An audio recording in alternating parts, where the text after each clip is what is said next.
Welcome America Smiles members, America Smiles customers, and those of you who may be new to America Smiles altogether. First and foremost, I want to thank everybody who tuned in and watched the last two videos that we produced. I believe we had a little bit over 1,500 total views between the two videos.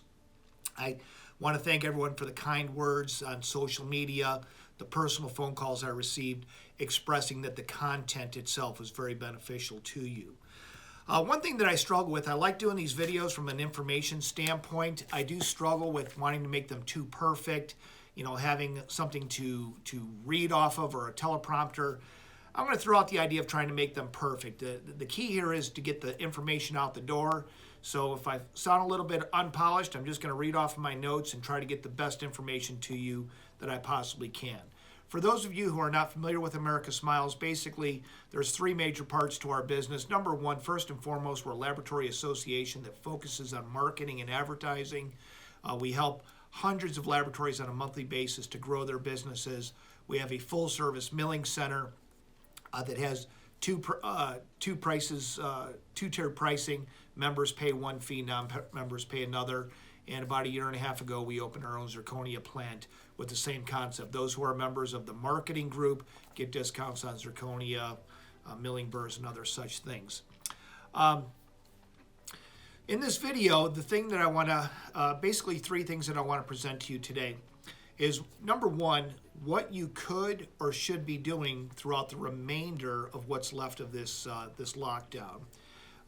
Number two, what you should expect as we start to ramp up, as dentists get back into the dental office and we start getting cases, what you should expect during that time. This will be a very critical time, how you manage your business. And I'm going to give you a little teaser about a video that we're working on. We're working on the content right now.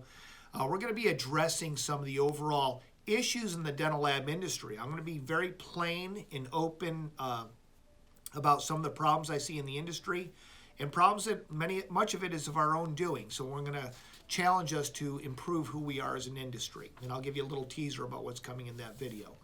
So my first point, what you could or should be doing throughout the remainder of what's left of this coronavirus shutdown.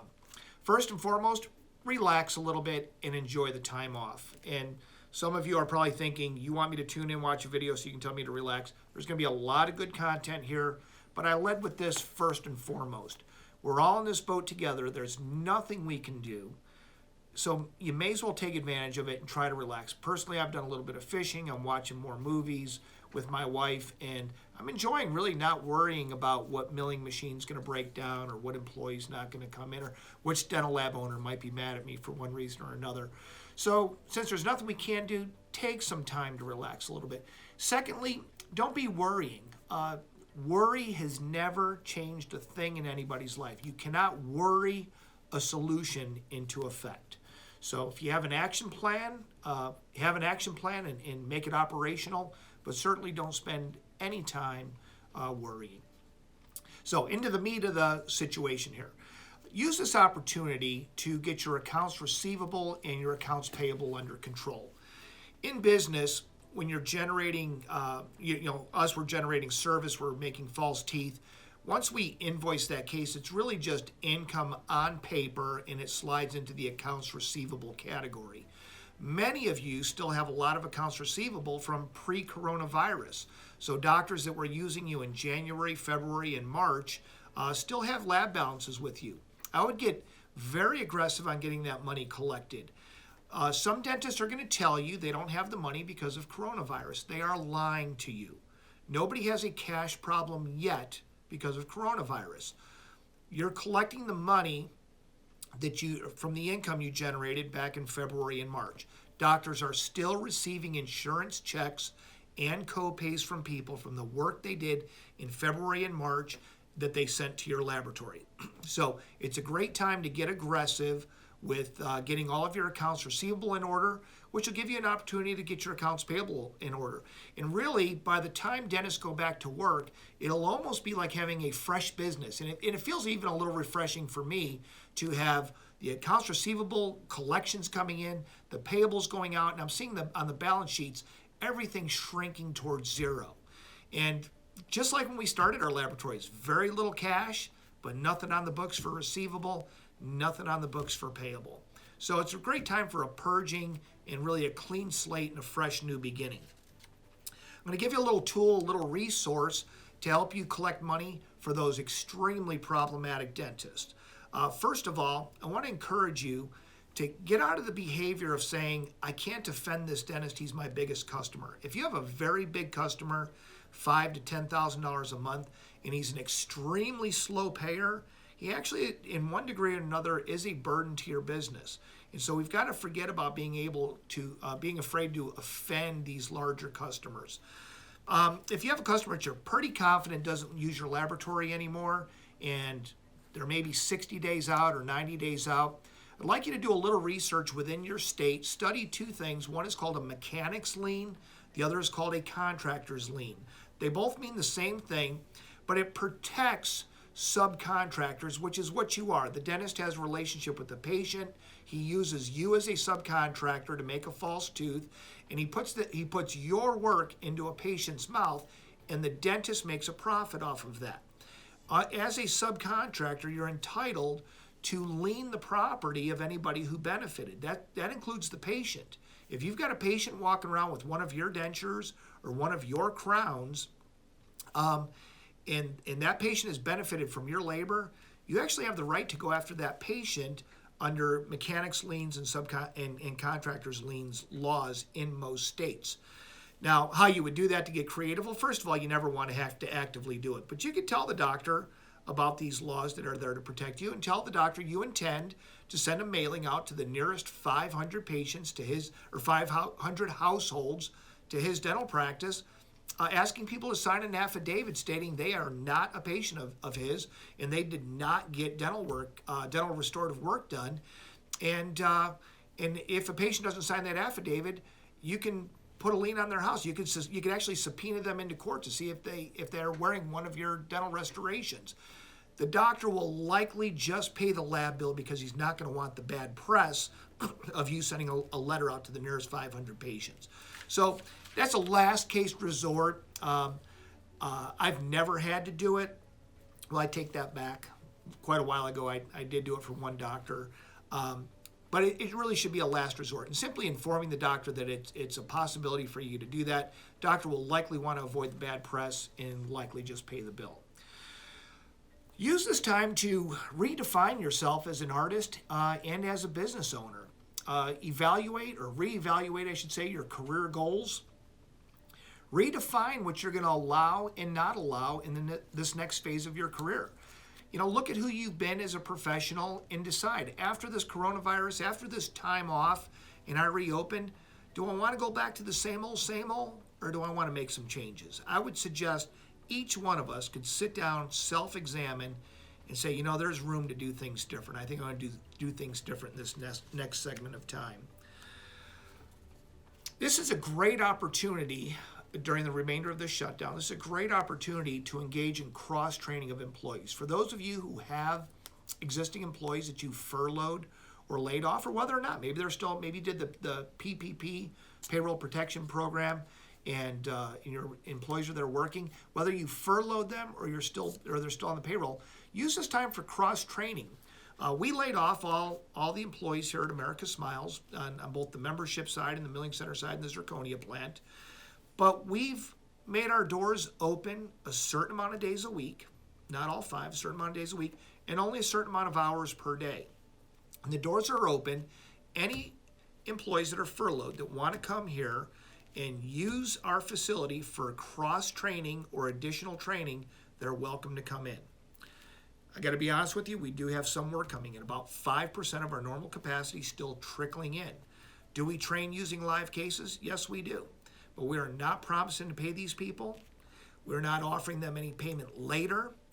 And they expressly have to be here cross-training to a degree that benefits their career.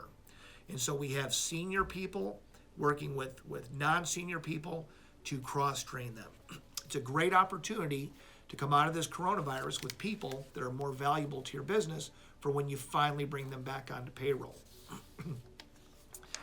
Some of you may question that tactic and you lay somebody off and then bring them in for cross-training. Guess what? There's not a precedent. There's not a book that says, what do you do during coronavirus or COVID-19 shutdown.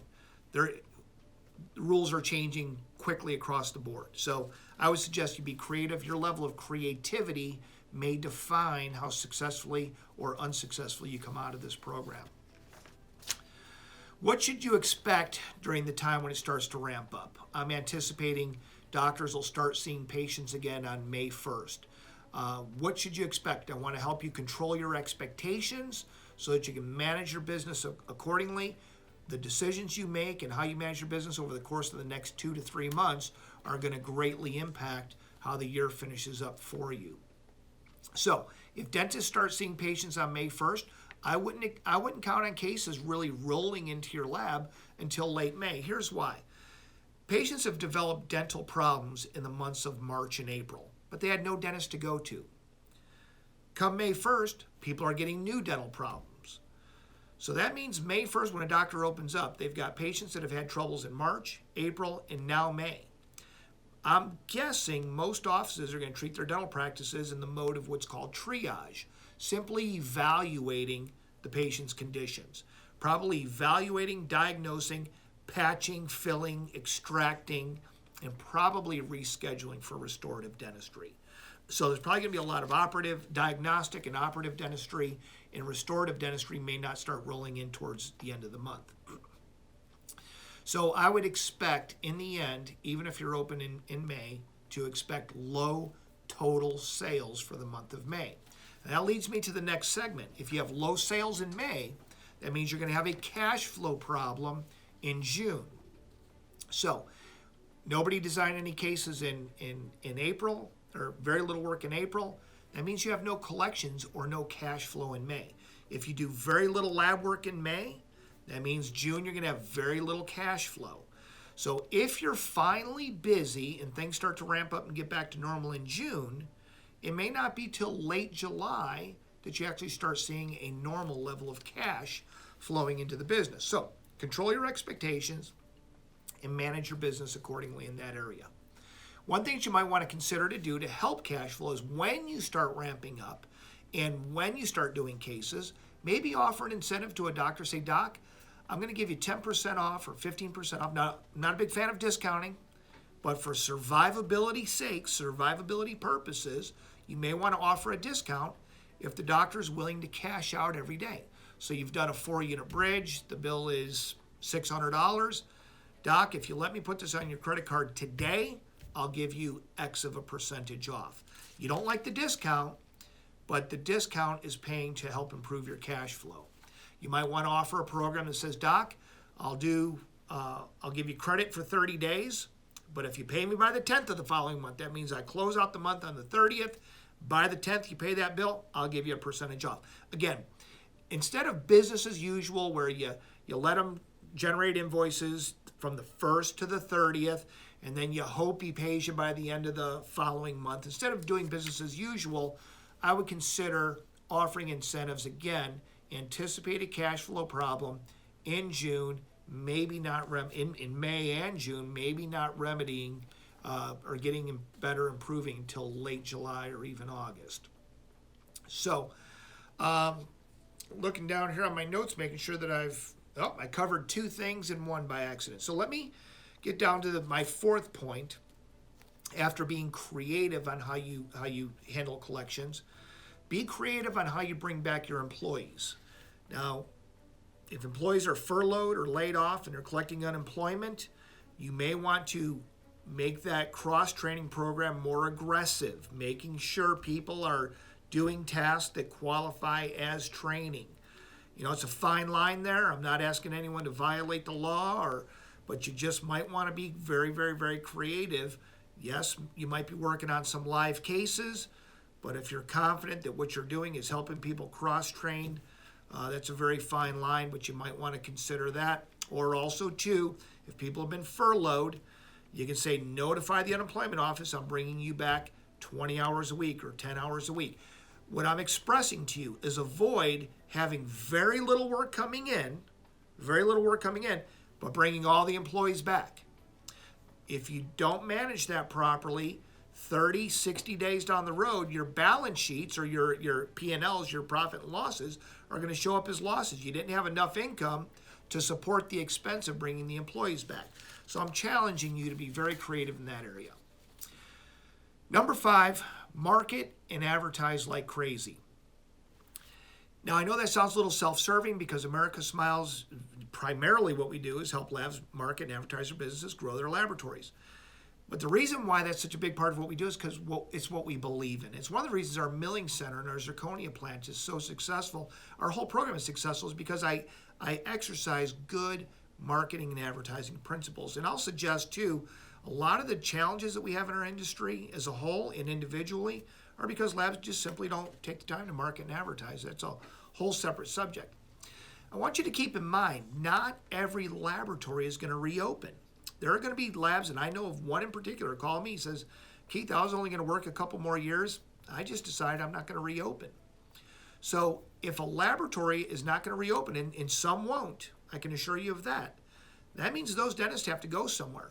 Be proactive, be marketing, be advertising, and we'll work with you to understand, supply and demand issues. And again, it's a whole separate lesson. Understand supply and demand issues. I suggest that when you're busiest, it's when you should be advertising the most.